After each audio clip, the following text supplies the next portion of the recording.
Hello students. Today we are going to start our next topic in the magnetic effect of electric current that we have to study the electric motor. Okay आज हमको electric motor और current carrying conductor के ऊपर कोई force लगेगा उसके बारे में स्टडी करनी है। पर उससे पहले हम लोग देख लेते हैं कि थोड़ा थोड़ा सा जो पिछले लेक्चर्स के अंदर स्टडी किया था। तो सबसे पहले तो हम लोगों ने देखा कि भाई करंट कैरिंग कंडक्टर है। ओके, कोई करंट कैरिंग कंडक्टर है तो उसके अंदर कोई अगर हम लोग करंट पास कर रहे हैं तो उसके अंदर क्या प्रोड्यूस होगा, मैग्नेटिक फील्ड जो है वो क्रिएट होगा। उसके बाद हम लोगों ने देखा कि भाई मैग्नेटिक फील्ड क्रिएट होगा तो मैग्नेटिक फील्ड की कोई डायरेक्शन होगी। तो फिर हम लोगों ने मैग्नेटिक फील्ड की डायरेक्शन के बारे में स्टडी की कि भाई मैग्नेटिक फील्ड की डायरेक्शन होगी तो राइट हैंड थंब रूल से हम लोग पता लगा सकते हैं कि मैग्नेटिक फील्ड की डायरेक्शन कौन से शेप में होगी। उसके बाद हम लोगों ने स्टडी किया कि अगर मैं ये करंट कैरिंग कंडक्टर को अगर कोई कॉइल स्ट्रक्चर में जोड़ दूं तो उसका मैं क्या कहूँगा, सोलेनॉइड कहूँगा। ओके, और उसी सोलेनॉइड को अगर मैं इलेक्ट्रिसिटी के साथ कनेक्ट कर दूं तो उसके अंदर क्या क्रिएट हो जाएगा, मैग्नेट क्रिएट हो जाएगा जिसकी सारी प्रॉपर्टीज जो है सेम टू सेम क्या होगी, एज अ मैग्नेट ही होगी। ओके, और इसको मैं क्या कहूँगा, इलेक्ट्रोमैग्नेट कहूँगा। ओके, तो ये भी हम लोगों ने ऑलरेडी स्टडी कर रही है। अभी आज हमको बात करनी है, ये तो हो गई पिछले बार के चैप्टर, पिछले बार के लेक्चर की रिवीजन। अब आज बात करनी है कि भाई एक करंट कैरिंग कंडक्टर है, उसके ऊपर कोई फोर्स लग रहा है तो वो क्यों लग रहा है। तो सिंपली यहाँ पर मैं आपको बताता हूँ। चलो पहले इसको इरेज कर डालते हैं ताकि हमको इजी हो जाए।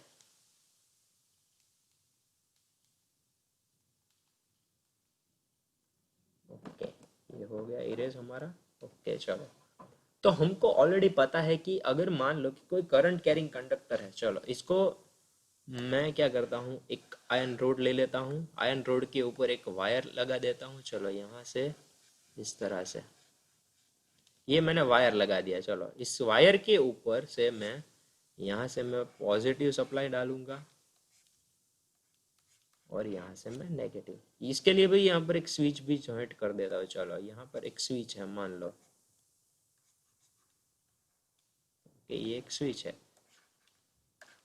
के यानी कि स्विच, ये पॉजिटिव नेगेटिव, ये हमारी बैटरी हो गई। ये आपको इतना समझना है कि ये जो सारे वायर्स है ना वो अभी लूज कांटेक्ट में है। लूज कांटेक्ट में है इसका मतलब क्या कि अभी इसको हिलाना डुलाना पॉसिबल है। ओके, इसको हम लोग क्या कर सकते हैं, मूव ऑन कर सकते हैं वायर्स को। अब सिंपली मैं जैसे ही सप्लाई ऑन करूंगा तो हमको पता है ऑलरेडी कि भाई यहाँ से क्या क्रिएट होगा। जी हाँ, बिल्कुल दिमाग में सही घंटी बज रही है आप लोगों की कि भाई यहाँ पर एन पोल क्रिएट होगा, यहाँ पर एस पोल क्रिएट होगा, मैग्नेटिज्म क्रिएट होगा। अब मान लो कि मैं इस करंट कैरिंग कंडक्टर के पास में यहां पर से एक दूसरा मैग्नेट लेके आता हूं। चलो ये दूसरा मैग्नेट मैं लेके आ गया, यहाँ पर इसका एन पोल है, इसका एस पोल है। तो जैसे ही मैं एन पोल को यहाँ पर लेके आऊंगा छूने के लिए तो ये क्या करेगा, भागने की ट्राई करेगा इस साइड में। करेगा ना, या तो इस साइड में या तो इस साइड में क्या करेगा, डिफ्लेक्ट होने की ट्राई करेगा।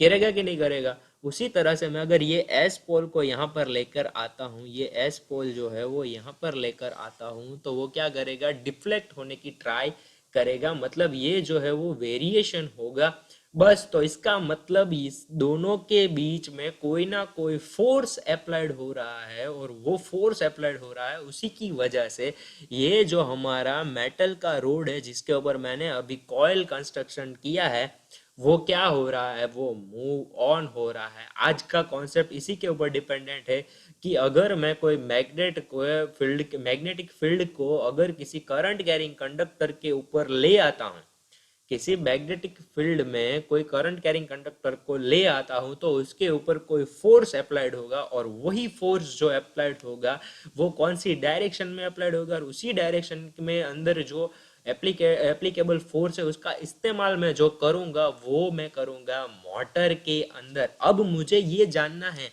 अभी हम लोगों ने बात की कि भाई ये जो डिफ्लेक्शन हो रहा है चाहे वो इस डायरेक्शन में हो इस डायरेक्शन में, अभी मुझे पता नहीं। अब मुझे पर्टिकुलरली जानना है कि भाई ये जो करंट कैरिंग कंडक्टर था वो ये डायरेक्शन में ही घूमेगा या तो फिर ये डायरेक्शन में ही घूमेगा।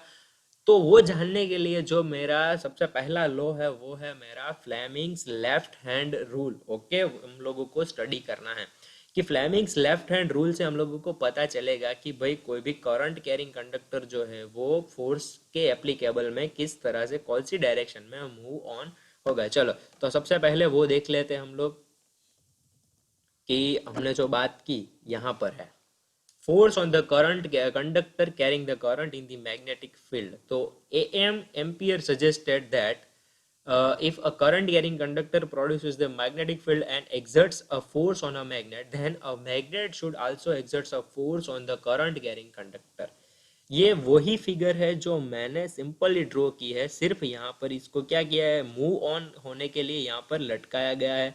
यहाँ पर जो है वो मैग्नेटिज्म क्रिएट होने के लिए रखा गया है। इसके अंदर क्या क्रिएट हुआ होगा, मैग्नेट क्रिएट हुआ होगा। भाई ये जो कॉपर का रोड दिख रहा है वहां पर क्या क्रिएट होगा, मैग्नेट क्रिएट होगा।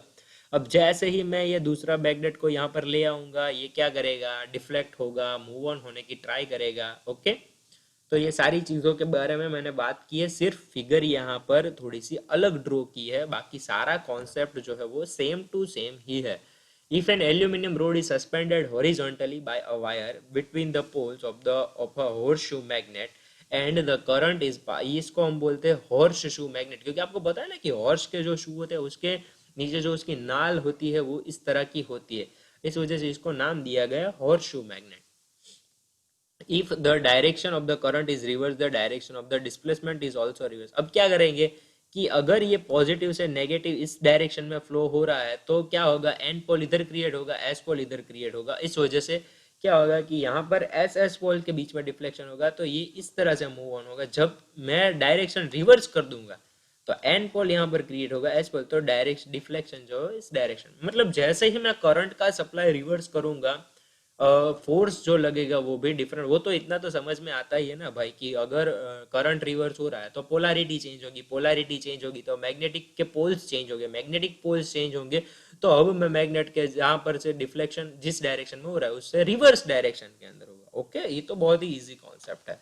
आप लोगों को अगर ये फिगर समझ में आ गई होगी इजीली कॉन्सेप्ट को पूरा समझ पाओगे। अब बात करते हैं कि मुझे फोर्स जो है वो कौन सी डायरेक्शन के अंदर लग रहा है उसको मुझे डिफाइंड करना है।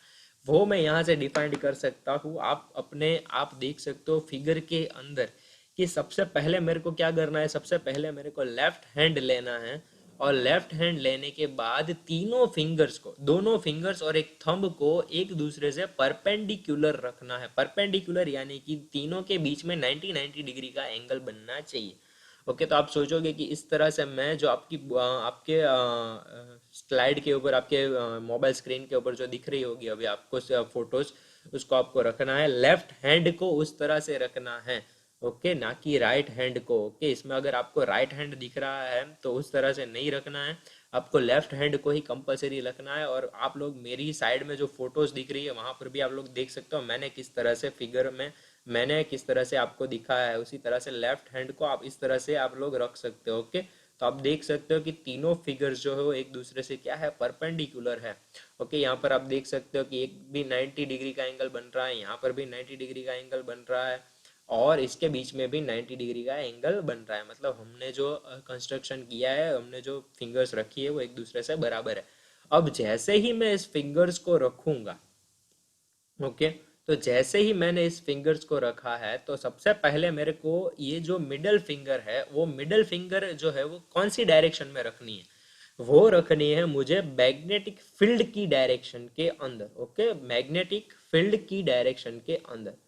अब मेरा जो ये फर्स्ट फिंगर है वो फर्स्ट फिंगर मुझे रखना है करंट की डायरेक्शन के अंदर। तो आप लोग सोचोगे कि सर ये क्या बात कर रहे हो, आप कुछ समझ में नहीं आ रहा है, तो मैं यहाँ पर आपको, अब चलो यहाँ पर मान लो कि मैंने एक मैग्नेट ले लिया, इस मैग्नेट पे है यहाँ पर एन पोल, यहाँ पर मैंने ले लिया एस पोल। ओके, दोनों जगह पर यहाँ पर एन पोल है, यहाँ पर एस पोल। अब आप लोग बताओ, चलो मैग्नेटिक फील्ड कौन सी डायरेक्शन में फ्लो होगी, एस टू एन और एन टू एस। जी हाँ, बिल्कुल सही, जितनों ने आंसर दिया वो कि भाई एन टू एस जो है वो हमारी क्या होगी, मैग्नेटिक फील्ड होगी, इस तरह से। ओके, अब मान लो कि मेरा जो यहाँ पर तो मैं 3D ड्राइंग नहीं ड्रॉ कर सकता, पर मान लो कि मेरा जो डायग्राम है उसके अंदर यहाँ से करंट जो है वो अभी,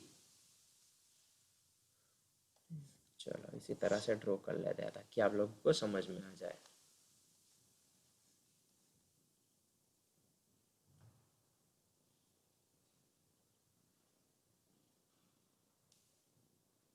चलो यहाँ से फॉरवर्ड, यहाँ से यहाँ, और यहाँ से बैकवर्ड। तो अब आपको जो फिगर है उसके ऊपर मैं समझा देता। अच्छा एक काम करते, यहाँ पर एक पोलैरिटी चेंज कर देते थोड़ी सी। चलो इसके अंदर भी हो जाता है, लेकिन अभी आपको उल्टा हाथ जहाँ है ना, वो आप लोग कर नहीं पाओगे इस वजह से। इस मैग्नेटिक फील्ड इस डायरेक्शन में कर देता है कि आपको आपका हाथ जो है वो घुमाना ना पड़े।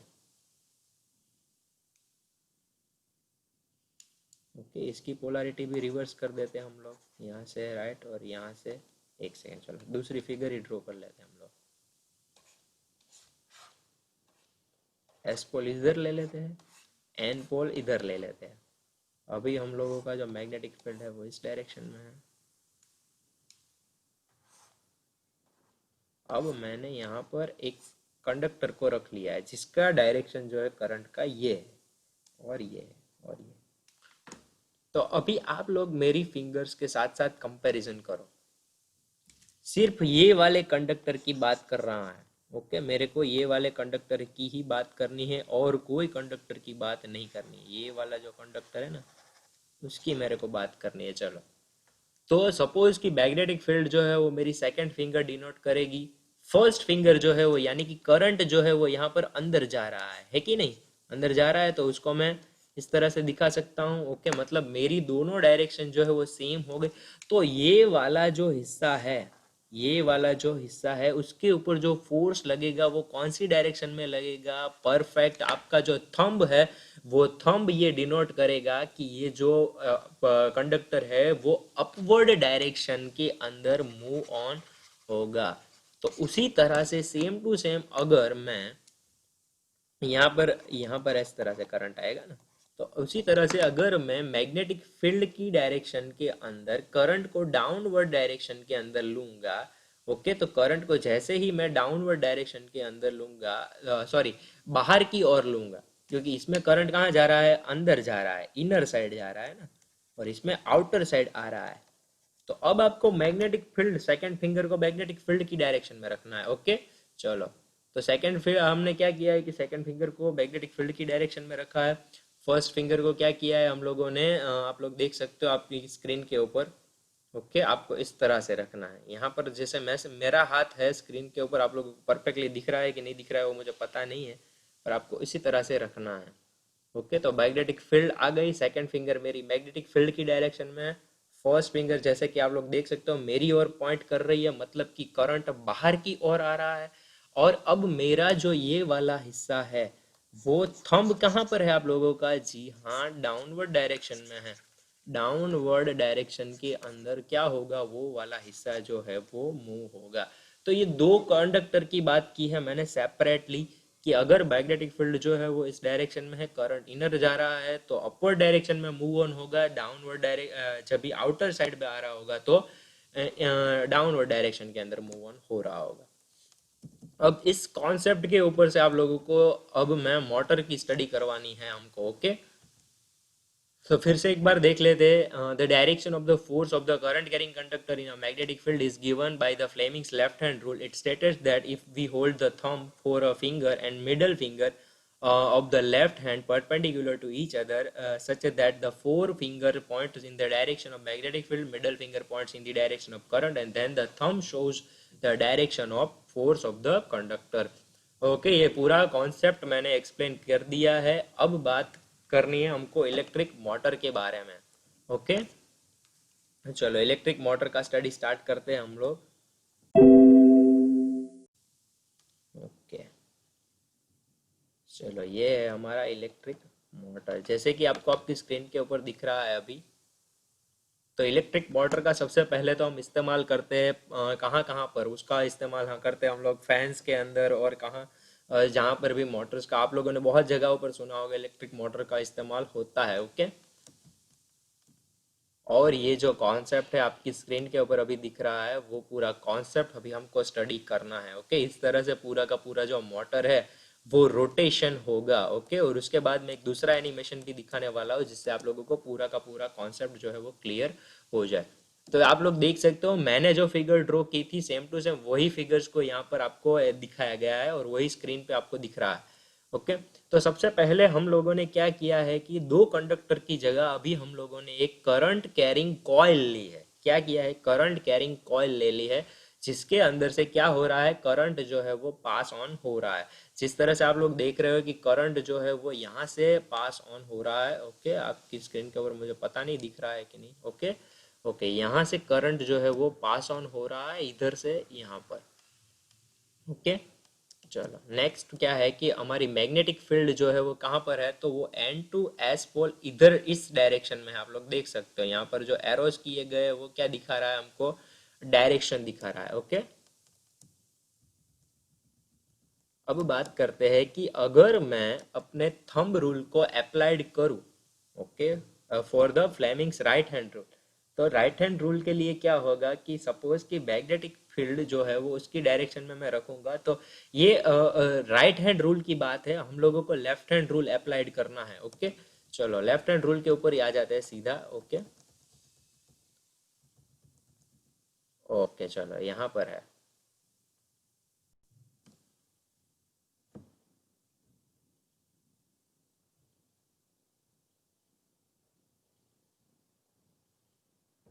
ओके, तो जैसे कि आप लोग स्क्रीन के ऊपर देख सकते हो अभी कि लेफ्ट हैंड रूल के बारे में बात कर रहे हैं इस फिगर के अंदर। तो जैसे हम लोग देख सकते हैं कि अगर मैं मेरे लेफ्ट हैंड रूल को अप्लाइड करूँ यहाँ पर कि मैग्नेटिक फील्ड जो है वो इस डायरेक्शन में है, करंट जो है वो इनर साइड के अंदर पास हो रहा है, तो मेरा जो ऑब्जेक्ट है वो डाउनवर्ड डायरेक्शन के अंदर मूव होगा। उसी तरह से अगर मैं इस डायरेक्शन में फ्लो करवाऊँ, ओके, इनर साइड के अंदर करंट को फ्लो करवाऊँ, तो मेरा जो फोर्स का ऑब्जेक्ट है, कंडक्टर जो है वो कौन सी डायरेक्शन में मूव होगा, अपवर्ड डायरेक्शन के अंदर, ये जो है वो डाउनवर्ड डायरेक्शन के अंदर होगा। और उस तरह से पूरा कॉइल जो है वो धीरे धीरे करके रोटेट होगा। यहाँ पर से हम लोग देख सकते हैं, आगे देखो, इस तरह से मैंने फ्लेमिंग के लेफ्ट हैंड रूल को अप्लाइड किया है। और इस तरह से मैं क्या कर सकता हूँ, पैड को आपकी स्क्रीन के ऊपर जो दिख रहा है वो आप लोग देख सकते हो कि भाई पैड को क्या करवा सकते हैं, रोटेट करवा सकते हैं।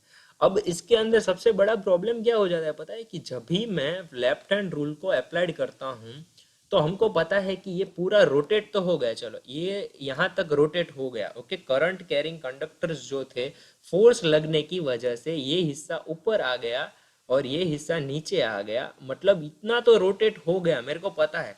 अब प्रॉब्लम कहाँ पर होगा कि जैसे ही ये रोटेट होके इधर पहुंचेगा तो उसके अंदर भी क्या हो रहा होगा, डाउनवर्ड डायरेक्शन में ही फोर्स लगेगा, इसके अंदर अपवर्ड डायरेक्शन। तो यहां से फिर वो पूरा रोटेशन नहीं हो पाएगा। तो पूरा रोटेशन नहीं हो पाएगा क्योंकि इस इसमें क्या होगा कि ये हिस्सा यहाँ पर पहुंच जाएगा तो फिर से वो डाउनवर्ड डायरेक्शन में आने की ट्राई करेगा। चलो यहाँ पर से मैं वो दिखाई देता हूँ साइड में, ये पूरा जो हिस्सा है वो यहाँ पर पहुंच जाएगा तो फिर उसके ऊपर डाउनवर्ड डायरेक्शन में फोर्स लगेगा, ये पूरा हिस्सा है वो यहाँ पहुंच जाएगा तो अपवर्ड डायरेक्शन में हिस्सा लगेगा। तो उसकी वजह से फिर से ये एंटी क्लॉकवाइज घूमेगा, पूरा का पूरा क्लॉकवाइज घूमने की बजाय वो क्या करेगा, एंटी क्लॉकवाइज रोटेशन जो है वो स्टार्ट कर देगा। अब एंटी क्लॉकवाइज रोटेशन स्टार्ट कर देगा तो हमको वो तो करवाना नहीं है, क्योंकि मोटर तो पूरी की पूरी एक ही डायरेक्शन में घूमनी चाहिए ना। ओके, तो इसकी वजह से हमको क्या करना पड़ेगा, या तो यहाँ पर जो करंट पास ऑन हो रहा है उसकी पोलैरिटी चेंज कर देंगे हम लोग। क्या कर देंगे, करंट जो यहाँ पर पास ऑन हो रहा है उसकी क्या कर देंगे, पोलैरिटीज को चेंज कर देंगे। मतलब ये पॉजिटिव है और ये नेगेटिव है अभी, तो हम क्या कर देंगे, इसको पॉजिटिव बना देंगे और इसको नेगेटिव बना देंगे। तो पोलैरिटी जैसे ही चेंज होगी तो फिर इसमें करंट रिवर्स आएगा, इसमें करंट अपवर्ड डायरेक्शन, तो फिर से ये अपवर्ड डायरेक्शन में चली जाएगी और फिर से ये डाउनवर्ड। तो पूरा का पूरा रोटेशन जो है वो कंटिन्यूअसली होता ही रहेगा। ओके, पूरा का पूरा जो रोटेशन है वो कंटिन्यूअसली होगा। चलो अब देखते हैं।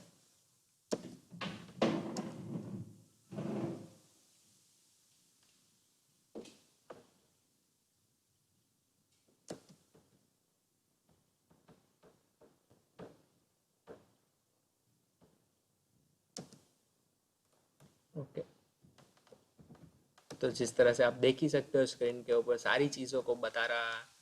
ओके, चलो यहाँ पर फोर्स हो गया, हम लोगों ने फिर से लॉज को अप्लाई कर दिया। अब हमको बात करनी है कि ये आधा रोटेशन तो हो गया, आधा रोटेशन के बाद हम लोगों को पोलैरिटीज को क्या करना पड़ेगा, चेंज करना पड़ेगा।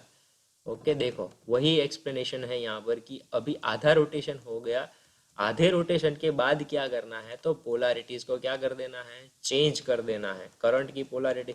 अब मैं करंट की पोलैरिटीज को चेंज कैसे कर सकता हूँ, तो करंट की पोलैरिटीज को चेंज करने के लिए मैं स्प्लिट रिंग का इस्तेमाल कर सकता हूँ, ये आपको याद रखना है। साथ ही साथ में स्प्लिट रिंग का जो इस्तेमाल है वो करके मैं क्या करवा सकता हूँ। ओके, ये देखो रोटेशन स्टार्ट हो गया है, मैंने क्या किया है, करंट की पोलैरिटीज कंटिन्यूअसली चेंज कर रहा हूँ। देखो आप लोग यहाँ देखो एरोज पे चेंज हो रहा है कि नहीं। ओके,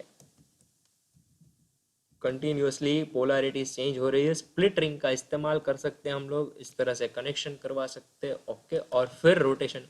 अब इससे अच्छा एक एनिमेशन जो है वो हम लोग देख लेते हैं, लास्ट पॉइंट है हमारा।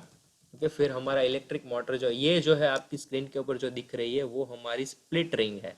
ये जो पिंक और ब्लू कलर की जो दिख रही है उसको स्प्लिट रिंग बोलते हैं, जहां पर से पोलैरिटीज कंटिन्यूअसली क्या होती रहेगी, चेंज होती रहेगी। ये जो ब्लू इस्तेमाल हुए हैं वो कार्बन ब्रशेज है, क्योंकि डायरेक्टली वायर को वहां पर जॉइंट करना पॉसिबल नहीं है। इस वजह से वहाँ इसको कहाँ पर जॉइंट करना पड़ेगा, कार्बन ब्रशेज के ऊपर जॉइंट करना पड़ेगा। जब कार्बन ब्रशेज के ऊपर वो जॉइंट हो जाएगा तब उसको स्प्लिट रिंग से कनेक्ट करेंगे, और स्प्लिट रिंग के साथ हमारी जो पोलैरिटीज होगी वो कंटिन्यूअसली चेंज होती रहेगी। हम लोगों को एक एक करके वायर्स को क्या करना नहीं पड़ेगा, चेंज नहीं करना पड़ेगा। ओके, तो इस तरह से हम लोग कनेक्शन कर सकते हैं, और फिर जो है हमारा मोटर जो है वो घूमना स्टार्ट हो जाएगा। ओके, चलो एक लास्ट वाला एक एनिमेशन हम लोग देख लेते हैं।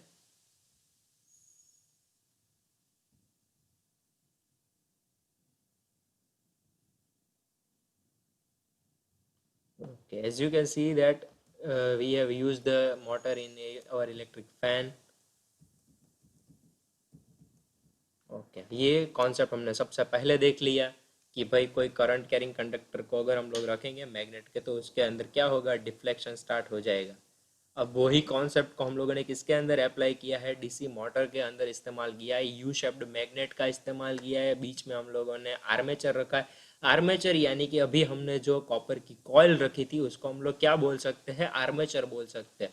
अब स्प्लिट रिंग का भी मैंने बोल दिया है, स्प्लिट रिंग के साथ कार्बन ब्रशेस का इस्तेमाल भी मैंने बोल दिया है, सारा फ्लेमिंग का लेफ्ट हैंड रूल भी एक्सप्लेन कर दिया है। फ्लेमिंग के लेफ्ट हैंड रूल को आप अप्लाइड कर सकते हो, और अप्लाइड करके आपको क्या मिलेगा, force on the current carrying conductor मिलेगा कि कौन सी डायरेक्शन में मूव ऑन होना है। ओके, तो जैसे ही आप आर्मेचर के अंदर करंट पास करना स्टार्ट करोगे, ये सारा पूरा आपको दिख रहा है स्क्रीन के ऊपर, ये पूरा कॉन्सेप्ट मैंने अभी अभी एक्सप्लेन किया है। अब ये डीसी वोल्टेज सप्लाई प्रोवाइड करता है, जैसे ही यहाँ पर देखो पॉजिटिव से नेगेटिव है भाई, अभी देखो सप्लाई अलग है। ओके, पॉजिटिव से नेगेटिव रोटेशन यहाँ से हो रहा है। ओके, पॉजिटिव सप्लाई यहाँ आएगा, और देखो आपकी स्क्रीन के ऊपर कितने अच्छे से मूव ऑन हो रहा है, कितने अच्छे से क्लॉकवाइज रोटेशन जो है वो स्टार्टअप कर दिया है जैसे ही मैंने इलेक्ट्रिसिटी को स्टार्ट किया।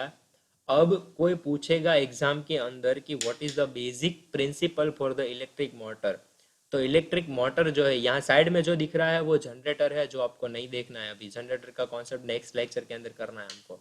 ओके, इलेक्ट्रिक मोटर का जो बेसिक प्रिंसिपल है वो क्या है, it converts the electric energy into the mechanical energy. ये जो मूव ऑन हो रहा है ना उसको मैकेनिकल एनर्जी बोलते हैं भाई। तो इलेक्ट्रिक एनर्जी का वो मैकेनिकल एनर्जी के अंदर कन्वर्जन करती है कि इलेक्ट्रिक मोटर जो है, तो उसका वो बेसिक प्रिंसिपल है जो हमको याद रखना है। ओके, ओके, यहाँ पर देखो जैसे ही सप्लाई पास ऑन हुआ है वो पूरा का पूरा क्लॉकवाइज रोटेशन स्टार्ट हो गया, इस तरह से पूरी मोटर जो है वो घूमती है। डीसी जनरेटर के बारे में अभी हमको नहीं देखना है। Okay, so that's it for today. Thank you very much for reading this lecture. If you had any kind of doubt, you can ask me on the comment section. You can ask me on the WhatsApp, or you can ask me on the Instagram. Till then, bye bye everyone, and take care of yourself.